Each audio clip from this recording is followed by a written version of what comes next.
comprendre, ou bien celle qui nous dit quand ça tiraille c'est plus fort que les autres, ça nous mitraille en morceaux notre vie. C'est dans les moments la contrainte qu'on doit choisir.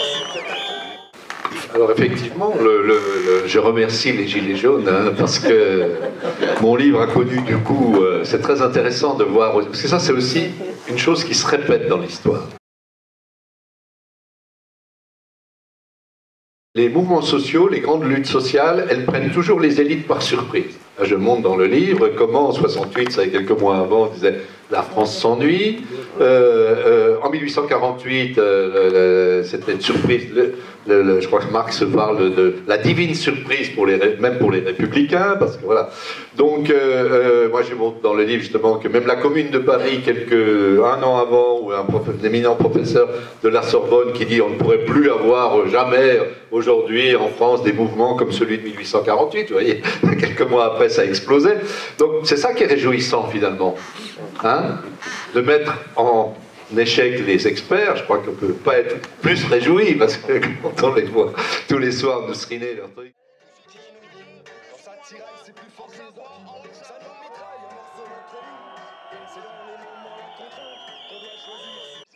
Tout de suite que la semaine prochaine, nous ne serons pas à Annecy, nous serons ailleurs. On ne sait pas encore où, mais on sera ailleurs et on sera nombreux. On va vraiment encore plus nombreux. Ben bon, on se dit, bon ben tant mieux, le peuple a encore une capacité à mettre tout ça en péril. Je crois que pour moi, le mouvement des Gilets jaunes, c'est deux choses. C'est à la fois l'expression, voire l'explosion d'une colère sociale rampante. Mais paradoxalement, d'ailleurs, ça fait des années que les uns et les autres, les syndicalismes et même côté attaque, on dit qu'il y a une colère sociale rampante dans ce pays. Et là, ça a explosé, ça s'exprime largement.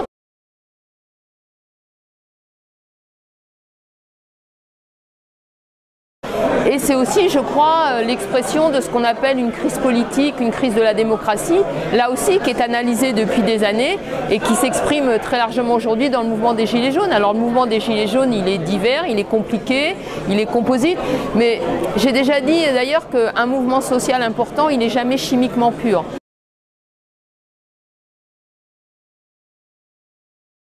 Le plus important pour moi, c'est un partage des richesses. En fait, et si je suis là, c'est surtout pour que le 1% ne gagne pas tout et que les sommes, elles sont tellement vertigineuses que voilà, c'est ce qui me motive. Et ces inégalités, elles sont démesurées.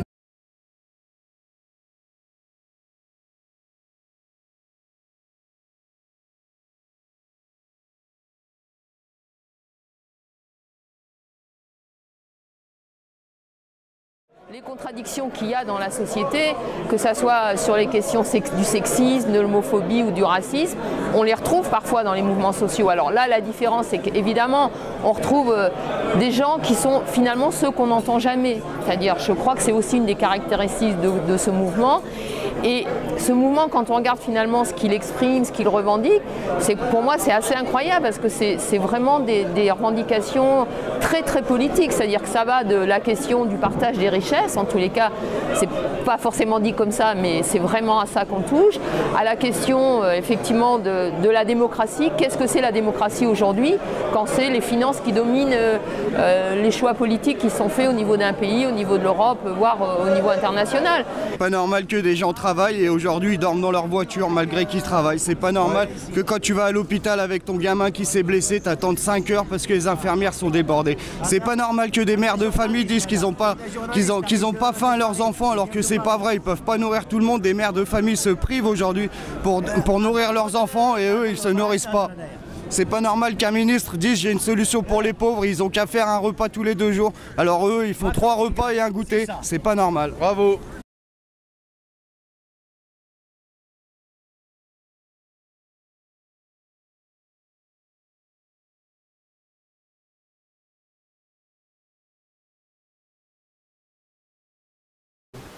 Ah bah, je ne peux que me réjouir et m'émerveiller.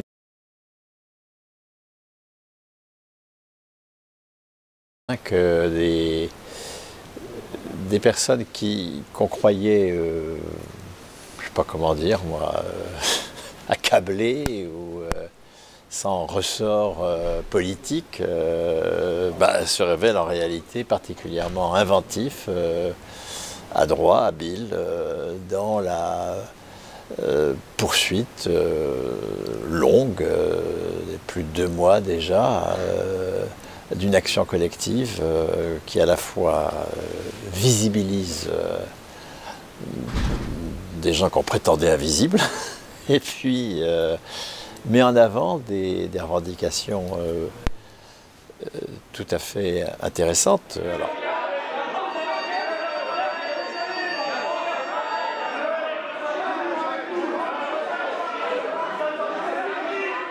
avec lesquels aussi il faut débattre. Par exemple, il s'agit bien que la hausse du pouvoir d'achat, ce soit une hausse du salaire. Sinon, Macron va profiter de la hausse du pouvoir d'achat pour s'attaquer au salaire avec la prime d'activité ou la défiscalisation des heures supplémentaires, bien sûr. Hein. Donc il faut bien sûr débattre en permanence, c'est normal. En précisant pour tous ceux qui ne suivent pas vos travaux, hein, c'est de bien intégrer ces hausses futures dans le salaire et le salaire chargé, hein, et non pas à côté. Ben, bien sûr, la prime d'activité, ça a été d'ailleurs créé par Jospin, hein, conseillé d'ailleurs à l'époque par celui qui a fait le programme économique de Macron. À l'époque, en 2000, il s'agit de ne pas augmenter le SMIC. Hein. Ça a été fait explicitement pour ça. Hein. C'est un refus d'augmenter le SMIC qui fait que eh bien, ce sont non pas les patrons qui vont augmenter les salaires, mais les contribuables qui vont s'augmenter eux-mêmes. En quelque sorte, c'est les travailleurs qui s'augmentent eux-mêmes, puisque les principaux contribuables, c'est les travailleurs, évidemment, à travers la TVA, à travers toutes les taxes sur la consommation. C'est les travailleurs qui s'augmentent eux-mêmes avec la prime d'activité. C'est un scandale total. J'ai envie de vous dire de manière très sincère, merci, profitez bien de la journée, et j'aimerais qu'on commence 1 minute de silence en hommage à l'ensemble des victimes. Et j'ai bien précisé l'ensemble des victimes. Celles qui ont perdu la vie, malheureusement, les nôtres qui sont blessés, mutilés, etc. Mais ayons également une pensée, s'il vous plaît. Je sais que tout le monde ne sera pas d'accord avec moi, mais ayons quand même une pensée aux forces de l'ordre qu'on envoie au casse-pipe et qui finalement sont des gens comme nous. Ce sont nos frères, nos sœurs, nos voisins.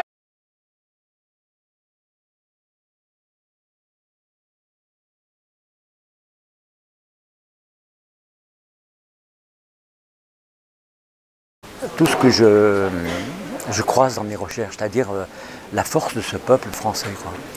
C'est ce qui m'a intéressé. Moi, quand je suis dans les conférences, très souvent, je parle de ce peuple français que l'on croit poussé par la porte et qui rentre par la fenêtre à chaque instant.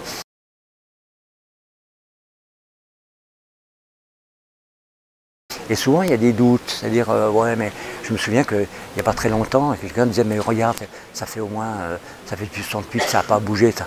Or, on s'aperçoit que dans toute l'histoire, chaque fois qu'on est en grande dépression d'espérance, le peuple y revient, quoi. Et c'est très significatif. Hein. En 40, alors qu'on croit le peuple abasourdi, des gens qui prennent la résistance, puis 68, puis... Ouais. Et c'est ce qui m'a intéressé, moi, c'est-à-dire cette force de l'élan populaire qui, chaque fois qu'on la croit annulée, ressort et repart. Puis tout ce qui porte en eux, quoi, hein, c'est-à-dire non seulement le pouvoir d'achat, non seulement la justice fiscale, mais enfin une soif de justice sociale qui est profonde, quoi. Hein. Mais il y en a ras-le-bol, rien n'est valorisé, les boulots sont... Enfin, tout va à volo, quoi. Vous vous rendez compte, on fait une injection pour... Attendez, alors, l'injection 4,50 €, une sous-cutanée, enfin, on a un métier de merde, mais il y a pire, il y a les ADMR, les aides à domicile, c'est encore pire. Je crois que ce mouvement, il est, bon, de ce point de vue-là, très intéressant. Je ne sais pas comment il va évoluer dans les jours qui viennent, comment les choses vont se refermer ou pas. En tous les cas, pour l'instant, il n'est pas terminé, c'est clair. Et je pense que l'opération de Macron de mardi dernier, qui après plus de 3 semaines d'un silence extrêmement méprisant, apparaît quand même largement comme une opération d'enfumage, c'est-à-dire qu'il n'y a rien qui réponde à cette question d'inégale répartition des richesses finalement. Donc, et quand on regarde l'ensemble des mesures qui ont été annoncées, finalement c'est des mesures qui ne vont pas du tout dans le sens de, j'allais dire, de réorienter ou de changer de cap en tous les cas pour faire en sorte qu'on ne soit pas dans une société de plus en plus inégalitaire. Je pense que la plupart d'entre nous, un jour, ont enfilé ce gilet jaune, au moins l'ont mis au fond de leur coffre parce que c'était devenu obligatoire, etc. Et de voir que ça pouvait devenir un symbole subversif. enfin je veux dire, et que ça a du sens. Parce que dans l'histoire, les symboles qui marchent, c'est quand on peut relier finalement quelque chose de très abstrait, un objet, une couleur, etc., à une expérience vécue. Et c'est cette diversité, cet enrichissement du mouvement qui, je crois, a été positif, mais qui n'empêche pas, malgré tout, qu'il est traversé de contradictions. Parce que dans l'histoire aussi, les mouvements sociaux sont traversés de contradictions. C'est pas parce qu'on vient de la classe populaire qu'on a la science infuse ou que ce qu'on dit est parfait. Il faut arrêter, parce que ça, c'est du populisme, effectivement. Vous comprenez? Il y a aussi voilà, un travail à faire, et c'est là qu'est la question qui est posée. C'est comment un mouvement qui refuse d'avoir des porte-paroles, qui refuse de s'organiser, qui tient à distance tous les corps constitués, y compris les syndicats, etc., les partis qui ont une expérience politique, eh bien, se tenir comme ça dans cette logique-là, je pense que ça ne peut pas durer très très longtemps.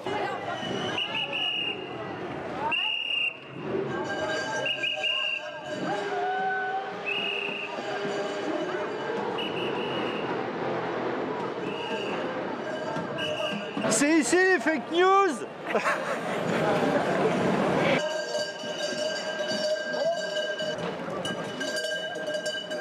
Il faut que les organisations, que ça soit... les syndicats ont un rôle particulier puisqu'ils agissent dans le monde du travail, etc. Donc je pense que, évidemment, ce mouvement, il interpelle les syndicats au sens où il faut que les syndicats ils soient plus en lien, à mon avis, sur le terrain. Alors c'est facile de le dire, hein, c'est toujours plus compliqué à faire, mais en tous les cas, ils soient à l'écoute, y compris des catégories de salariés les plus défavorisées. Pour moi, c'est un enjeu pour le syndicalisme de s'ouvrir effectivement aux femmes, aux jeunes, aux précaires.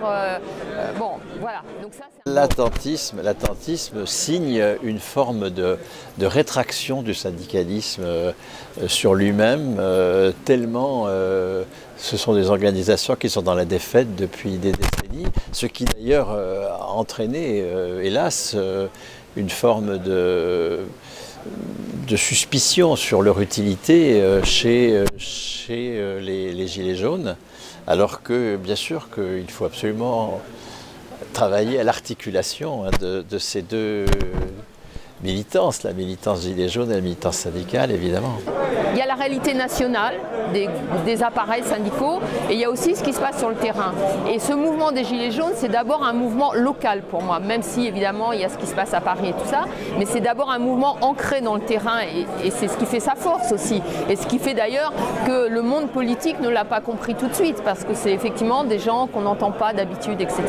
Donc je crois qu'il faut que le syndicalisme, et en particulier le syndicalisme qui se revendique de la transformation sociale, se préoccupe de ça, essaye de faire le lien sans accaparer ce mouvement. Bon, c'est tous ces enjeux-là, mais plus largement, par exemple, sur les questions de la démocratie, je crois que personne aujourd'hui n'a la solution clé en main. Je trouvais ça un peu dommage. Je n'ai pas bien compris l'attitude des syndicats face à ça. Est-ce que c'est une espèce de, moi je ne sais pas s'il n'y a pas une espèce de méfiance, une espèce de peur du peuple de ne pas pouvoir le maîtriser. Parce que c'est vrai qu'il est brouillon, il a tout et son contraire, il sort un peu des schémas classiques du syndicalisme, et je pense que c'est vraiment le moment de s'en emparer, quoi. C'est même un peu tard, je trouve. Aujourd'hui, il y a enfin, on va dire, d'autres organisations syndicales, politiques, etc., qui ont appelé à un rassemblement devant la préfecture. Comment vous vous percevez, vous, faisant partie de ce mouvement Gilets jaunes, comment vous percevez ces organisations syndicales ou politiques qui vont se mobiliser aussi pour le pouvoir d'achat? Disons que je mets un peu des guillemets, c'est bien ce qu'ils font, mais je mets des guillemets parce qu'en fait, j'ai l'impression que c'est pareil, qu'il y a la base, quoi. Et puis il y a les grands décideurs qui finalement arrivent toujours à faire valoir leurs intérêts propres par rapport... Mais vous seriez favorable justement à ce qu'on appelle une convergence de ces mouvements? Tout à fait, oui, parce qu'on est, on est tous d'abord des citoyens et mettre un petit peu d'ordre. Je dirais malheureusement c'est peut-être un peu tard. Moi je suis syndiqué. Mais aujourd'hui je suis là, c'est pas pour faire l'apologie de mon syndicat. Mon syndicat m'avait appelé il y a 3 semaines, avait appelé à l'ensemble de ses syndiqués de ne pas suivre le mouvement des Gilets jaunes. On peut dire quel syndicat vous êtes, c'est possible? Non, je préfère mieux pas le dire, mais qu'importe, c'est pas le sujet. Moi je l'ai fait, au même titre que je me suis syndiqué, je l'ai fait parce que j'avais des convictions. Parce que pour moi le syndicat, à premier rapport, c'était la relation que j'avais avec le travail. C'était dans le monde du travail pour moi. Donc je l'ai fait parce que j'avais des convictions, j'avais des valeurs au niveau du travail et je l'ai fait dans ce sens-là. Quelle que soit notre attention à tout ce qui se passe, un sociologue, son travail, c'est d'être attentif à tout cela.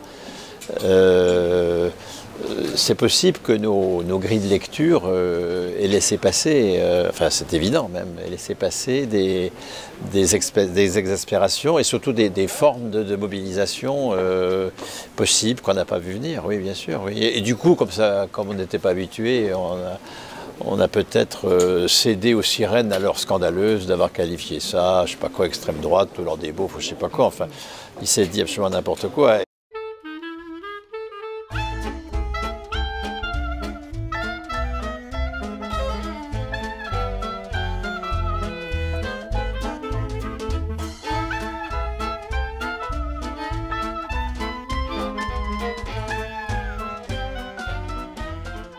3 depuis 2 jours une liste des gilets jaunes qui est à 95%, 99% la même que celle des syndicats. Donc bien sûr vous êtes là depuis longtemps, mais est-ce que vous n'avez pas failli là, pas que vous bien sûr CGT, l'ensemble des organisations syndicales et puis politiques de la gauche qui se mobilisent traditionnellement sur ces revendications-là, en les ayant laissé tomber, parce que c'est vraiment, on peut le contester, mais il s'avère que c'est un mouvement relativement spontané, désorganisé, etc. et qui avait peut-être besoin, et vous l'avez traité de haut, hein, je dis bien l'ensemble des organisations. Ouais, Comment vous réagissez à ça? Non, non, on n'a pas traité de haut, on a vraiment regardé avec attention. Ce qu'on regardait avec attention, c'est l'évolution des propositions revendicatives qui émanaient de leur barrage. Voilà, on a vu souvent, en une semaine, passer de baisse de cotisation de charges à augmentation des salaires, à parler vraiment des aides publiques accordées aux patrons, sans aucune solution ni sur le chômage, ni sur les politiques industrielles. Voilà, donc on voit vraiment l'intelligence citoyenne se mettre à l'œuvre. Et bien entendu, on est rentré, mais on n'était pas à côté. On continue nos luttes aussi, nous. Hein. On n'est pas fatigué. On n'est pas fatigué.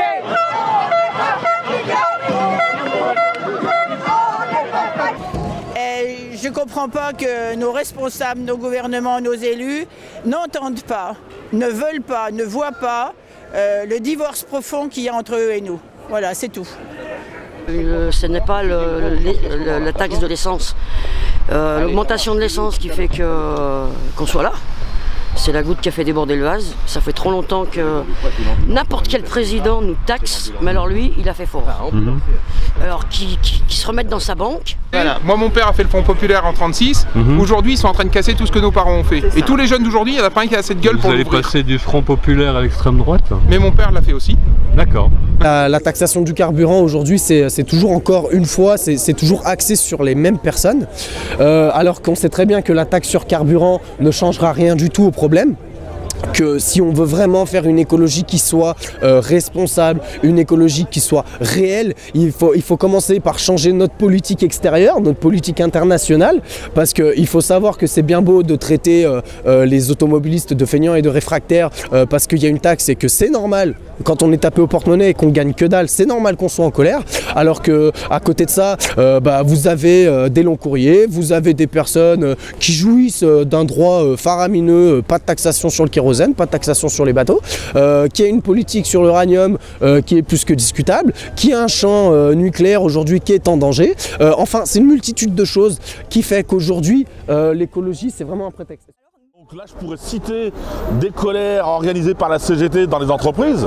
Parlons Minénergie, parlons Placoplâtre en Savoie, hein, par exemple, parlons des banques dès lundi, voilà, hein, les cheminots qui défendent l'accès au train, notamment demain à l'Épingle-Lac, hein, voilà, donc je pourrais en citer encore et encore. Donc la CGT, on appelle à la convergence des luttes avec le mouvement Gilets jaunes. Voilà, on ne veut surtout pas récupérer ce mouvement, on est vraiment dans l'action, la convergence des luttes. C'est ça, que ceux qui peuvent payer, payent, surtout.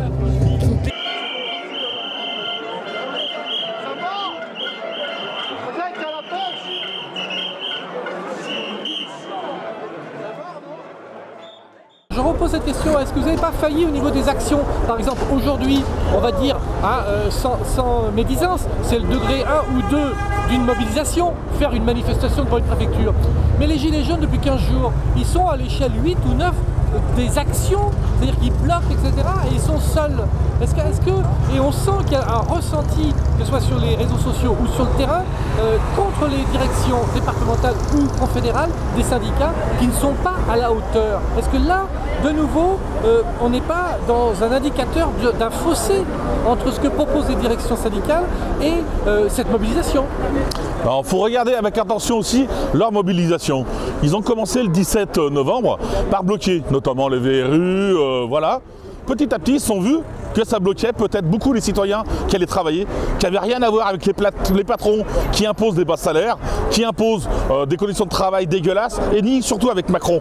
Voilà. Donc ils se sont rendus compte que oui, faire des péages gratuits, mettre les péages, les radars, excusez-moi, hors d'état de nuire, eh ben ça allait avec les revendications des citoyens, ça les rapprochait. On voit d'abord les mouvements d'opinion qui augmentent. Donc vraiment, ils ont changé de mobilisation, voilà. Et nous, la CGT, finalement, ils en reviennent. On entend souvent que dans des villes, les Gilets jaunes organisent aussi la manifestation. Ne pas la réduire à un petit tour en ville. Le jour à Chambéry, on sera, on va dire, 20 000. Eh ben là, je pense que Macron, il satisfera les revendications. Donc voilà, il y a un enjeu. Mais un mouvement social, l'histoire le montre aussi, c'est toujours un processus. Il n'est jamais à la fin comme il était au début. Et toute la responsabilité que nous avons tous en tant que citoyens, c'est justement de la capacité qu'on aura à tirer le mouvement dans le bon sens.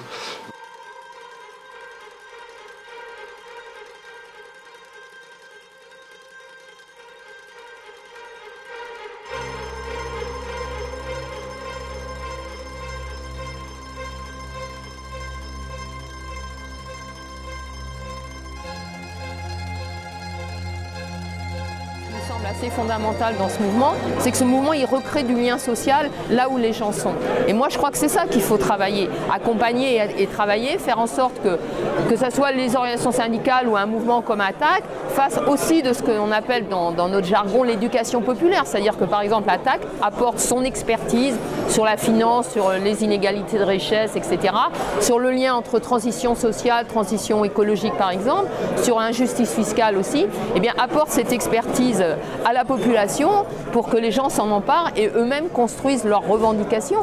On parle, c'est intéressant, aujourd'hui on parle de cahiers de doléances, de revendications, enfin il y a plein de choses comme ça qui s'expriment. Moi je crois que sur les enjeux démocratiques, c'est pas quelque chose qui va se régler en quelques semaines, c'est quelque chose qui travaille et qui est en train de s'accélérer dans la manière dont ça travaille la société française, et c'est pas qu'en France d'ailleurs, hein. Quand on regarde depuis 10 ans toutes les révoltes qu'il y a eu, que ça soit en Espagne, en Grèce, ou dans les pays arabes, ou même plus récemment par exemple en Amérique du Sud, je pense au mouvement des femmes, on voit bien que c'est des questions qui travaillent les sociétés. Donc ça ne va pas se régler comme ça. Ce que moi, il me semble, c'est que ce mouvement, il ouvre peut-être une nouvelle période. Et donc il faut que chacun des acteurs sociaux, syndicats, en tous les cas pour les syndicats voilà, qui sont les plus combatifs, des associations de lutte comme Attac, voire les partis politiques, je veux dire, s'emparent de ça, sans doute avec humilité, parce qu'il y a des choses qu'on n'avait pas vu venir, et ouvre largement les portes et fasse de l'air aussi. Chacun personnellement prenne ses responsabilités. Aujourd'hui, c'est bien beau de gueuler derrière son canapé, derrière son ordinateur, mais il y a un moment, il faut être citoyen. Et la démocratie, elle se joue là. Admos, c'est le peuple. Donc on est là, on est dans la rue, on est là pour se faire entendre. Et c'est pour ça qu'aujourd'hui, on se réunit. On est encore plus, enfin, on est un peu moins nombreux que le 17 novembre, mais on est encore plus unis. Parce qu'en fait, ce que Macron, il a peut-être fait, c'est nous unir. Donc on va continuer à s'unir jusqu'à sa destitution, jusqu'à ce qu'on puisse faire voter justement notre RIC. Et une fois que le RIC sera passé, ce sera à tout le monde d'être citoyen. Je trouve honteux qu'on sorte la violence contre des mouvements que je trouve très bon enfant, très pacifistes. Et la violence, elle ne vient pas de ceux qui manifestent, mais elle vient de ceux qui ont provoqué la pauvreté, la misère, etc. Voilà. Ça c'est classique, hein, le pouvoir cherche toujours à discréditer ceux qui luttent en disant qu'ils sont violents. Dès qu'ils bougent le petit doigt, on est violent, évidemment, parce qu'on ne va pas dans le sens que le pouvoir voudrait dans lequel on aille. Donc là, il y a des enjeux d'interprétation, et donc c'est encore l'avenir. Et je crois que l'histoire, comme vous le disiez, effectivement, peut apporter un certain nombre d'éclairages. 30 ans qu'on nous berne, 30 ans qu'on nous emmerde, hein, 30 ans qu'on nous bouffe, qu'on nous taxe, 30 ans que le peuple dit rien, il y en a marre.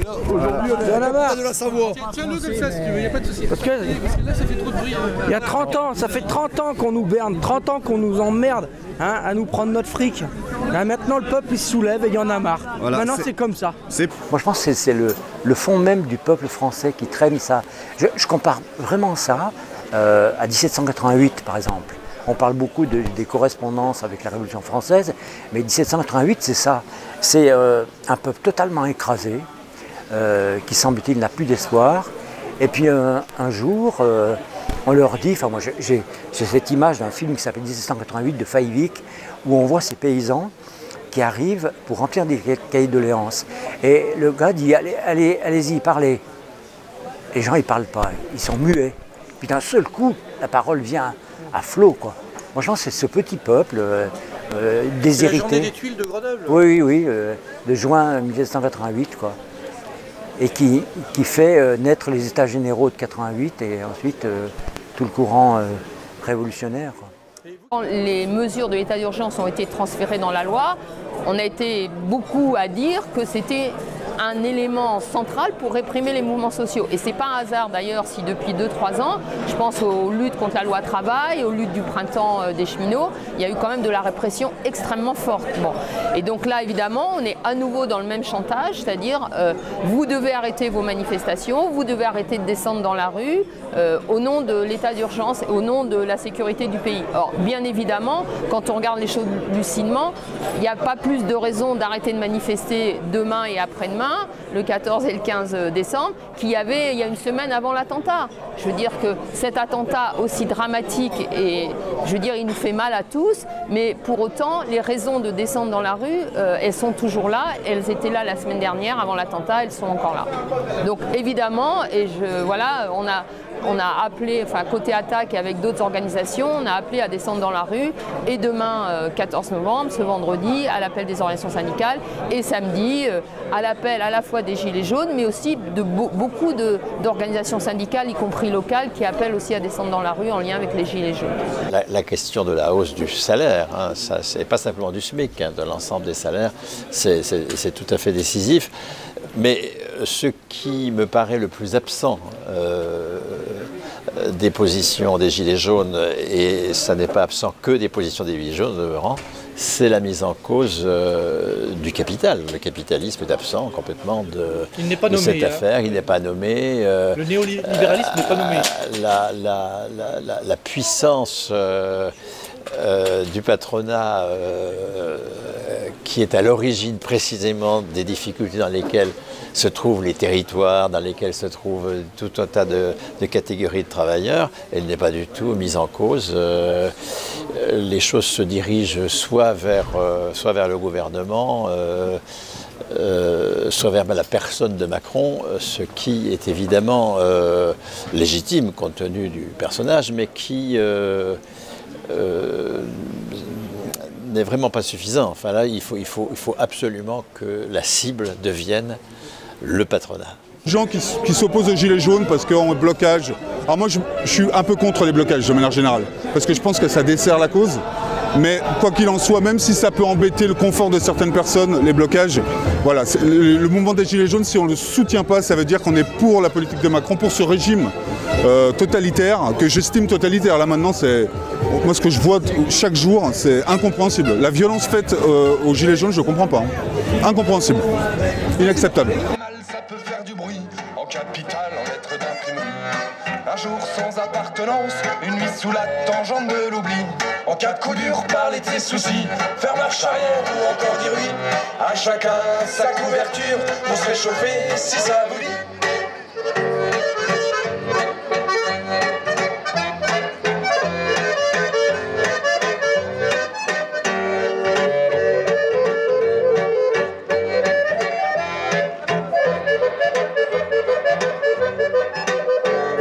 Joie de vie et compagnie, moitié colère ou bien anéanti.